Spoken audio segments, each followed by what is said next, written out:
এই উসমান হাদির মতো ব্যক্তিরা, মিডল ক্লাসের গরিব ঘরের সন্তানেরা, এরা আমাদেরকে স্বপ্ন দেখিয়েছে। হাসনাত আব্দুল্লাহরা স্বপ্ন দেখিয়েছে, বাংলাদেশের আলেমরা স্বপ্ন দেখিয়েছে, জীবন দিয়েছেন, রক্ত দিয়েছেন, জেল খেটেছেন। এই দেশে নতুন করে ভারতের কোনো গোলাম, পাকিস্তানের কোনো গোলাম, আর কোন স্বৈরাচার, আর কোন লুটপাটকারী, আর কোন দুর্নীতিবাজকে বাংলার মানুষ ক্ষমতা নয়, বরং জুতা পেটা করতে থাকবে, জুতা পেটা করতে থাকবে। যেখানেই দেখবেন জালেম, সেখানেই জবাব দেওয়া হবে। কথা বলেন ঠিক কিনা?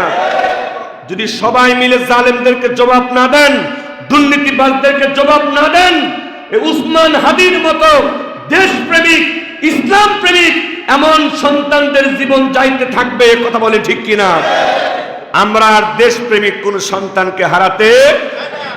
আর ভালো করে মনে রাখবেন, পাকিস্তান তো শত শত মাইল দূরে। নতুন করে আমাদের উপরে আক্রমণ করে, হামলা করে পাকিস্তানের আমাদেরকে দখল করতে পারে। আমাদের পাশের 3 দিক থেকে ঘেরাও দেওয়া ভারত। ওই দেশ স্বাধীনের পর থেকে নিয়ে এ পর্যন্ত বাংলার জনগণ, পাকিস্তান ভারতের জনগণ লড়াই করে, সংগ্রাম করে তাদেরকে এই দেশ থেকে তাড়িয়ে দিয়েছে। 1947 সালে ভারত পাকিস্তান মুসলমান এবং হিন্দুদের ধর্মের ভিত্তিতে 2 ভাগ করে দেওয়া হলো।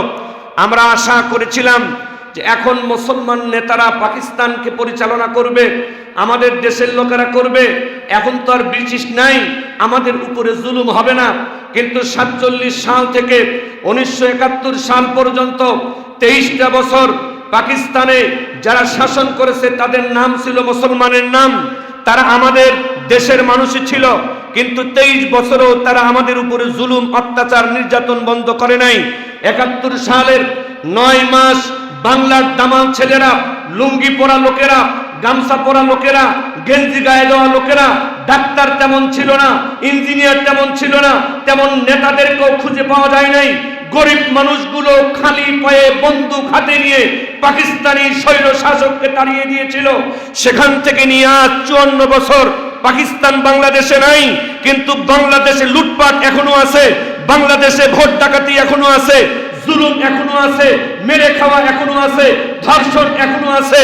নেতার পরিবর্তন হয়েছে, দেশের পরিবর্তন হয়েছে, চেহারার পরিবর্তন হয়েছে, শয়তানি বন্ধ হয় নাই। আমরা খালি কি দেখি? এক দল আর এক দলকে গালি দেয়, বোকা দেয়, দোষ দেয় যে অমুক দল ক্ষমতায় ছিল, তারা অনেক খারাপ, লুটপাট করেছে, দুর্নীতি করেছে, খুন করেছে, গুম করেছে। ওরা ক্ষমতার থেকে চলে গেলে আমরা যারা বিরোধী দলে আছি, আমরা ফেরেশতার মতো দেশ চালাবো। বলে কি বলে না? যেই ক্ষমতা থেকে সরকারি দল চলে যায়, সব জায়গায় যখন বিরোধী দলের আবার বসার সুযোগ পায়, কই আমরা তো দুর্নীতি বন্ধ হওয়া দেখতেছি না, আমরা তো মানুষ খুন হওয়া বন্ধ হওয়া দেখতেছি না, আমরা তো লুচ্চামি, ধর্ষণ বন্ধ হওয়া দেখতেছি না।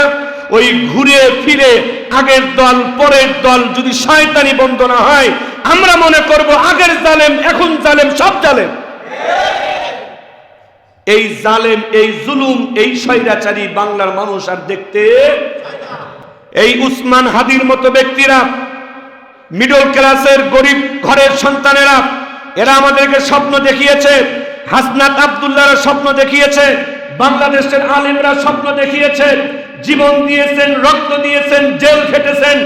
এই দেশে নতুন করে ভারতের কোনো গোলাম, পাকিস্তানের কোনো গোলাম, আর কোন স্বৈরাচার, আর কোন লুটপাটকারী, আর কোন দুর্নীতিবাজকে বাংলার মানুষ ক্ষমতা নয়, বরং জুতা পেটা করতে থাকবে, জুতা পেটা করতে থাকবে।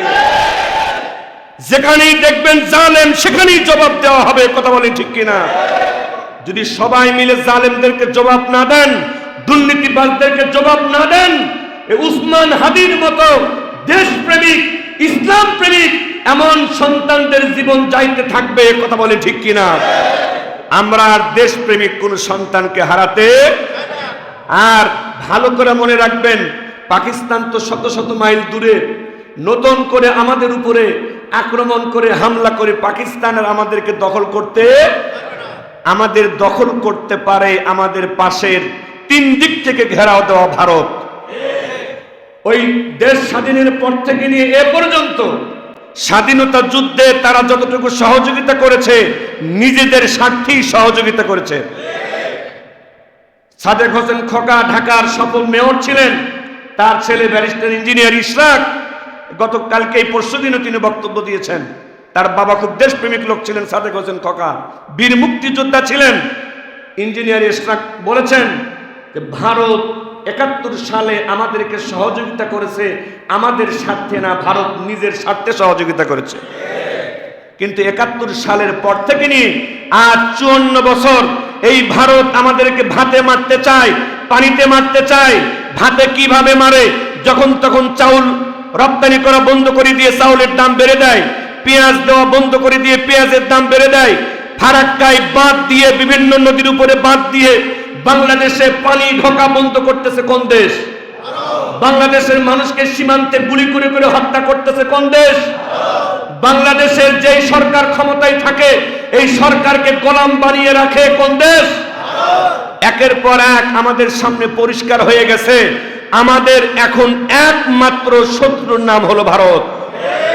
এই ভারত যদি বিগত স্বৈরাচারী সরকারকে সহযোগিতা না করত, 5 বছর পর পর হয়তো একবার আওয়ামী লীগ আসতো, বিএনপি আসতো, অথবা অন্য দল আসতো। এইভাবে 15 বছর 16 বছর এত জুলুম ভারত সহযোগিতা না করলে আওয়ামী লীগ করতে পারত না। আর ভারতের কথা মতো আওয়ামী লীগ 15 বছর অত্যাচার না করলে আওয়ামী লীগকেও আজকে বাংলাদেশ ছেড়ে ভারতে যেতে হতো না। যারা যাদের হয়ে কাজ করেছে তারা সেখানেই লাফ দিয়ে পড়েছে। এই জন্য যেই দলই করেন পরিষ্কার করে মনে রাখবেন, সবার আগে আমার বাংলাদেশ, সবার আগে আমার দেশপ্রেম। আমি মুসলমান, সবার আগে আমার ইসলাম। বাংলাদেশের মানুষ ভারতেরও দালাল হবে না, পাকিস্তানেরও দালাল হবে না, আমেরিকারও দালাল হবে না, চায়নারও দালাল হবে না। দেশ প্রেমিক হবে দেশের দালাল, ইসলাম প্রেমিক হবে ইসলামের দালাল। আমরা দেশ প্রেমিক এবং ইসলাম প্রেমিক ছিলাম, আছি, দেশ প্রেমিক ইসলাম প্রেমিক থাকতে চাই। পাকিস্তানের দালালদের কথা আমরা শুনতে চাই না, ভারতের দালালদের কথা আমরা শুনতে চাই না, আমেরিকার দালালদের কথা আমরা শুনতে চাই না, চায়নার দালালদের কথাও শুনতে চাই না।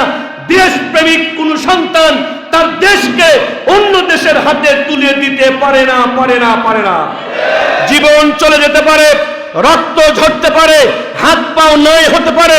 জিয়াউর রহমান সাহেব ভারতের বিরুদ্ধে দাঁড়িয়েছিলেন, আল্লামা সাইদি ভারতের বিরুদ্ধে দাঁড়িয়েছিলেন, আল্লামা মামুনুল হক ভারতের বিরুদ্ধে দাঁড়িয়েছেন, চরমনাই পীররা ভারতের বিরুদ্ধে দাঁড়িয়েছেন। এখন যারা ভারতের বিরুদ্ধে থাকবে আমরা তাদের পক্ষে থাকব। এখন যারা আবার ভারতের পক্ষে থাকবে আমরা তাদের বিপক্ষেই থাকব। এটাই হলো আমাদের ঈমানের শপথ।